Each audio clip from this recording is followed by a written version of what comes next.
कालू जी, तुम जग्गू का ध्यान रखना। मैं आज अपने मैके जा रही हूँ, शाम तक लौटकर आ जाऊंगी मैं। गौरी, तुम तो जानती हो जग्गू कितना शरारती है। मुझसे नहीं ये संभाला जाता। तुम इसे अपने साथ ही ले जाओ। मम्मा मम्मा, मैं भी जाऊंगा। जग्गू, पिछली दफा भी तुमने मेरी बहुत इंसल्यूट करवाई थी जब बुलबुल का अंडा चुरा लिया था। परंतु मम्मा, चोरियां करना सिखाई भी तो आपने ही है मुझे। फिर अगर मैंने बुलबुल का अंडा चुरा लिया तो कौन सी बड़ी बात है। लेकिन तुम्हारी मम्मा कभी आज तक पकड़ी नहीं गई, और एक तुम और कालू हो, जब भी चोरी करते हो पकड़े जाते हो। मम्मा, मुझे भी मिलना है नानों से। आप प्लीज मुझे साथ ही ले जाएं। अब के बाद मैं कोई शरारत नहीं करूंगा। पहले प्रॉमिस करो। मम्मा, प्रॉमिस। और फिर गौरी अपने बेटे जग्गू को साथ लेकर अपने मैके वाले जंगल चली जाती है। आज तो गौरी कुछ ज्यादा ही तेज उड़ रही थी, क्योंकि उसे शाम तक वापस भी लौटना था। और फिर उड़ते उड़ते अचानक से गौरी की नजर कबूतर के घोंसले में पड़ती है। उसे वहाँ एक पका हुआ अमरूद दिखता है। जग्गू, कबूतर के घोंसले में पका हुआ अमरूद है और कबूतर भी कहीं गया हुआ है। क्यों ना जाते जाते ब्रेकफास्ट हो जाए। और फिर वो दोनों माँ बेटा कबूतर के घोंसले पर उतरते हैं। अमरूद तो दूर से ही महक रहा था। मम्मा, ये अमरूद तो बहुत पका हुआ है। क्यों ना हम इसे खाकर ही फिर से उड़ें। तुम और तुम्हारे पापा जी कच्चे चोर हैं, इसलिए पकड़े जाते हो। हम इस अमरूद को रास्ते में कहीं बैठकर खाएंगे। चोरी करने के तुरंत बाद भागते हैं। चलो भागो। और फिर वो दोनों वहाँ से भाग जाते हैं। थोड़ा दूर पहाड़ों पर जाकर वो माँ बेटा बैठकर आराम से वो अमरूद खाते हैं। कितना मीठा था मम्मा ये अमरूद। ये मोटी आंखों वाला कबूतर न जाने कहाँ से ढूंढ लाता है ऐसे अमरूद। हमें तो कभी नहीं मिले। हमें क्या मम्मा, कहीं से भी लाए। हमें आम मिल गए। पेड़ गिनने से हमारा क्या काम। और फिर वो दोनों माँ बेटा फिर से उड़ते हैं। कबूतर भी नदी से पानी पीकर वापस आ जाता है। वो जैसे ही अपने घोंसले में देखता है, वहाँ तो उसका अमरूद था ही नहीं। वो तो रोने लग जाता है। मैं कितनी मुश्किल से ये अमरूद ढूंढ कर लाया था। न जाने उस चोर को कैसे पता चल जाता है। मैं जब भी अमरूद लाता हूँ चोरी हो जाता है। लेकिन इस बार तो मैं पकड़ कर छोड़ूंगा उस कमबख्त चोर को, और मार मार कर उसकी चोंच ही तोड़ दूंगा, जिस चोंच से वो चोर मेरा अमरूद चुरा कर खाता है। और फिर कबूतर निराश होकर रानो चिड़िया की तरफ जाता है। आओ भी कबूतर और चिड़िया, कैसे आए हो। मैं भी आज घर में अकेला ही हूँ। कितना अच्छा होता अगर आते हुए मेरे खाने को भी कुछ ले आते। मैं तो सुबह से ही भूखा हूँ। खालू भैया, गौरी और जग्गू कहाँ हैं? गोरी अपने मैके गई हुई है और जग्गू भी उसके साथ ही है। चिड़िया, चलो, आज चोरी कोई और ही कर गया है। कालू भी अभी तक भूखा है और गोरी भी अपने मैके गई हुई है। कबूतर जी, क्या बात कर रहे हो चिड़िया के कान में। कुछ नहीं, हम जाते हैं। मुझे एक जरूरी काम याद आ गया है। और फिर वो दोनों वहाँ से चले जाते हैं।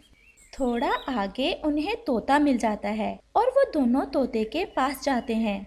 यार तोते, आज मेरा अमरूद चोरी हो गया। तुमने किसी को मेरे घोंसले की तरफ जाते तो नहीं देखा। ये बेचारा तो जब भी अमरूद लाता है चोरी हो जाता है। मेरा भी आम कल चोरी हो गया था। मैं तो खुद भूखा बैठा था और अब जाकर सूखे दाने खाए हैं चनों के। लेकिन मेरे पास चोर पकड़ने का एक उपाय है। ये सुनकर तो कबूतर बहुत खुश हो जाता है। बताओ बताओ यार तोते, इस बार तो हम उस चोर को पकड़ कर ही छोड़ेंगे। मेरे पास एक तेज फंदा है कबूतर, तुम उसे ले जाओ और अपने घोंसले में छुपा कर लगा दो, और फिर वहाँ एक पक्का अमरूद रख देना। चोर उस अमरूद की सुगंध से आकर्षक होकर फिर से चोरी करने आएगा और फिर पकड़ा जाएगा। अब तो वो चोर पकड़ा ही जाएगा। और फिर कबूतर और चिड़िया वो फंदा लेकर वहाँ से चले जाते हैं। क्या हुआ कबूतर भैया, आज सुबह सुबह ही आपका मूड बहुत खराब लग रहा है। नहीं छोड़ूंगा, इस बार तो मैं नहीं छोड़ूंगा। कबूतर भैया, क्या हुआ, किसे नहीं छोड़ेंगे आप? उस चोर को जिसने मेरा अमरूद चुराया है। वो अमरूद जो हम कल लाए थे, वो अभी तक खाया नहीं था आपने? कब खाया था, अभी तो मैं उसकी सुगंध ही ले रहा था। मैंने सोचा था कि पहले नदी से पानी पी कर आता हूँ, फिर बाद में खाऊंगा। और फिर जैसे ही मैं नदी से पानी पीकर लौटा तो मेरा अमरूद चोरी हो गया था। कबूतर, हो ना हो ये अमरूद कालू कौवे के परिवार में से ही किसी ने चुराया है। पहले तो वो दोनों पति पत्नी चोर थे और अब तो उनका बेटा जग्गू भी साथ मिल गया। चिड़िया, मेरी बहन, एक बार मेरे साथ तो चलो, हम देख कर आते हैं। अगर मेरा अमरूद उनके पास हुआ तो छोड़ूंगा नहीं मैं उन चोरों को। और फिर चिड़िया और कबूतर कालू के घर की तरफ चले जाते हैं। कबूतर वो फंदा अपने घोंसले में लगा देता है। कबूतर भैया, अब हम कल वाले उस बड़े पेड़ से एक पका हुआ अमरूद ढूंढ कर लाते हैं और उसे फंदे के ऊपर रख देते हैं। और फिर वो दोनों ऐसा ही करते हैं। माँ जी, मुझे वापस जाना होगा अब। कालू मेरा इंतजार कर रहा होगा। मम्मा, कल चले जाएंगे। तुम्हारे पापा के लिए भोजन भी कहीं से लेकर जाना पड़ेगा। भूखा बैठा होगा वो सुबह से। अगर ना गए तो लड़ाई करेगा वो हमसे। बेटी, अब जग्गू बड़ा हो गया है। अब कोई सुंदर सी कौवी देखकर इसकी शादी कर दो। माँ, नजर में रखना आप कोई अच्छे खाते पीते परिवार की कौवी। जैसे ही मिली तो हम अपने जग्गू को ब्याह देंगे। अच्छा माँ, अब मैं चलती हूँ। और फिर गोरी कौवी और उसका बेटा जग्गू अपने जंगल वापस चले जाते हैं। वो पहाड़ों से गुजरते हैं। शाम होने वाली थी, इसलिए वो तो बहुत तेज उड़ रहे थे। रास्ते में ही कबूतर का घोंसला भी था। और फिर जैसे ही गोरी कबूतर के घोंसले के पास से गुजरती है, उसे पके हुए अमरूद की सुगंध आती है। जग्गू, वो देखो, कबूतर भी नहीं है और अमरूद फिर से हमारा इंतजार कर रहा है। गोरी तुरंत कबूतर के घोंसले की तरफ जाती है। और फिर गोरी जैसे ही अमरूद अपनी चोंच में उठाती है, पीछे पड़े फंदे में गोरी की पूंछ फंस जाती है। मम्मा, मम्मा, ये क्या हो गया? आपकी तो पूंछ फंदे में फंस गई है। मैं तो उस गद्दी आंखों वाले कबूतर को बुद्धू ही समझती थी, लेकिन उसने फंदा लगाया हुआ था। जग्गू, कुछ करो। वो मोटा कबूतर तो होगा भी बहुत गुस्से में। अगर वो आ गया तो पकड़े जाएंगे। मम्मा, मैं खींच कर निकालूं आपकी पूंछ? मुझे बहुत दर्द हो रहा है। जग्गू, जरा आराम से खींचो। और फिर जग्गू अपनी मम्मा गोरी की पूंछ खींचकर निकालने की कोशिश करता है। मर गई, हाय मर गई। जग्गू, बड़ा दर्द हो रहा है। और फिर अचानक से गोरी उस फंदे से आजाद हो जाती है। बच गए जग्गू, बच गए हैं। मैं आजाद हो गई फंदे से। और फिर जग्गू की नजर अपनी मम्मा की पूंछ पर पड़ती है। मम्मा, मम्मा, आपकी पूंछ टूट गई है। अभी ऐसा कहा ही था जग्गू ने कि गोरी दूर से कबूतर को आते देख लेती है।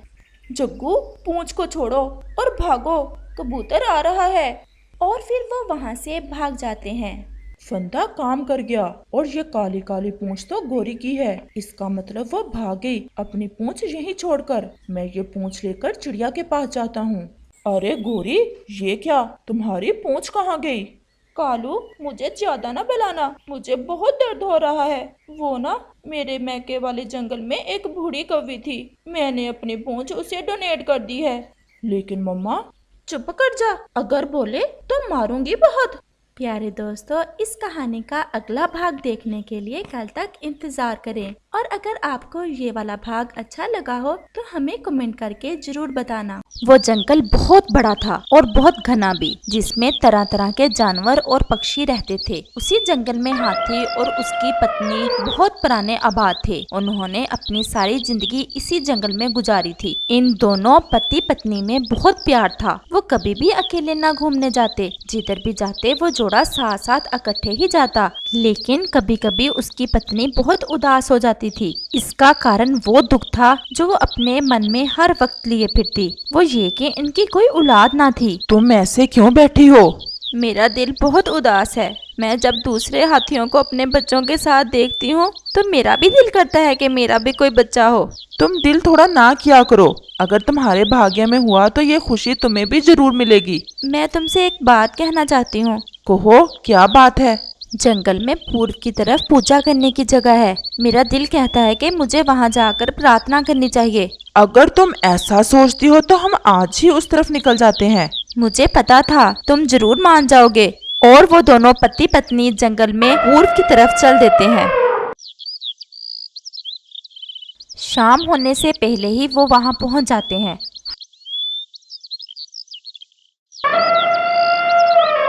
हाथी की पत्नी अपनी आंखें बंद करके प्रार्थना में लग जाती है। ऐ भगवान, मेरा भी दिल है, मैंने क्या गुनाह किया है जो मेरा बच्चा नहीं है। मैं अब जी नहीं सकती। बहुत सी खुशियां हैं मेरे दिल में, मुझ पर दया करो और मेरी झोली भर दो। और फिर वो रोती हुई अपने पति के साथ वहां से चल देती है। और फिर ऐसे ही समय गुजरता रहा। फिर एक दिन उस हाथी की पत्नी को अपने आप में कोई तब्दीली महसूस होना शुरू हुई। वो ये मान गई कि भगवान ने उसकी प्रार्थना सुन ली है और वो गर्भवती है। वो बहुत खुश होती है। आप कहाँ थे? मैं बहुत बेचैनी से इंतजार कर रही थी आपका। क्या हुआ? मैं नदी पर पानी पीने गया था। भगवान ने हमारी सुन ली है। हमारे पास एक छोटा सा बच्चा आने वाला है।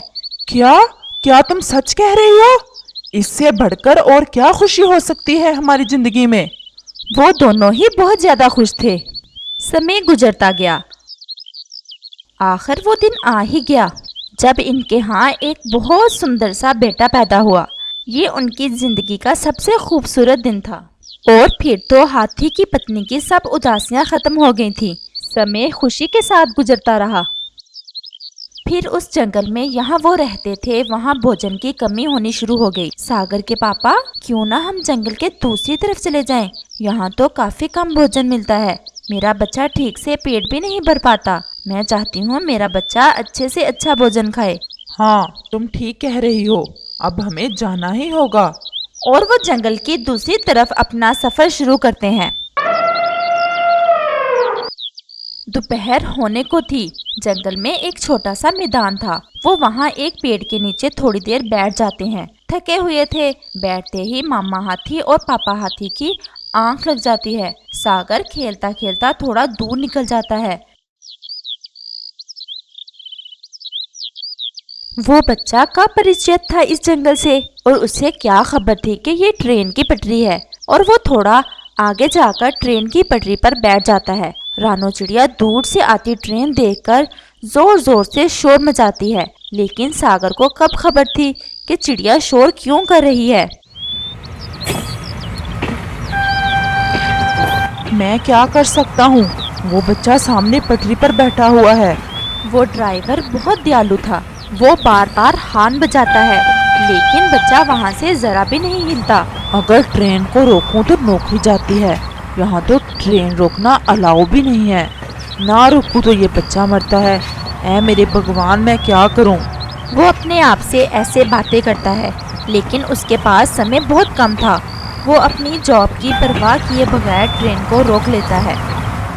ट्रेन की आवाज़ सुनकर मामा हाथी और पापा हाथी भी भागते हुए आ जाते हैं और जल्दी से अपने बच्चे को पटरी से उठाकर दूसरी तरफ करते हैं।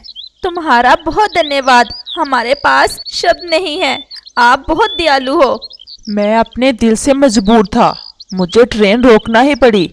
आप अपने बच्चे का ध्यान रखा करो। अब मैं चलता हूँ।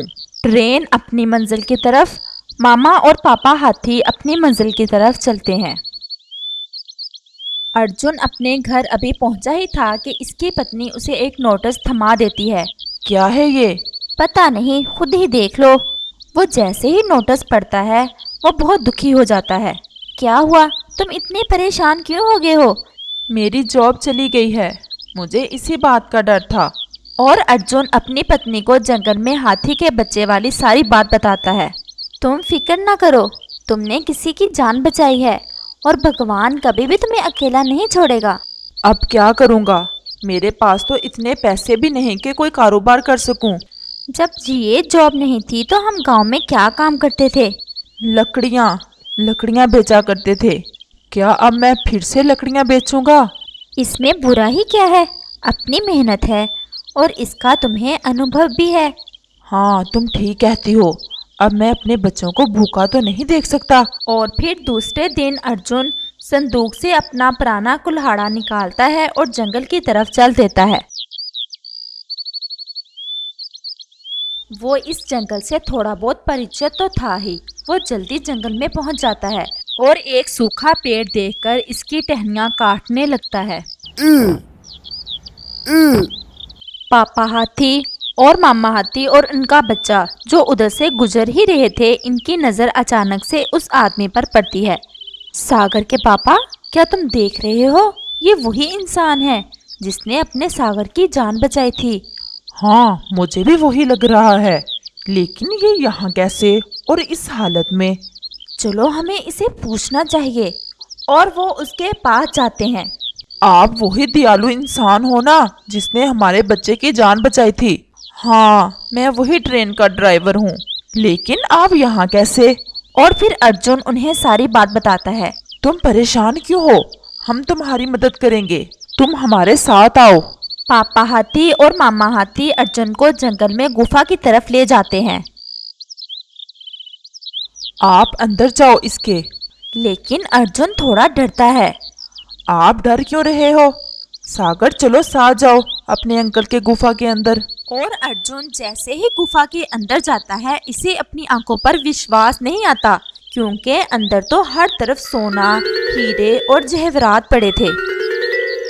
तुम डरो नहीं, जंगल में ऐसे बहुत से खजाने होते हैं जिनका सिर्फ यहाँ के बासियों को ही पता होता है। लाओ और लादो इसे मेरे ऊपर, जल्दी करो। और अर्जुन ढेर सारा सोना पापा हाथी के ऊपर ला देता है। तुम यही रहो, सागर का ख्याल रखना, मैं अपने मोहसिन का थोड़ा भला करके आता हूँ। चलो भाई, बैठो मेरे ऊपर, मुझे रास्ता बताते जाना। और फिर ऐसे अर्जुन बहुत ज्यादा मालदार हो जाता है और गरीबों की मदद करता है।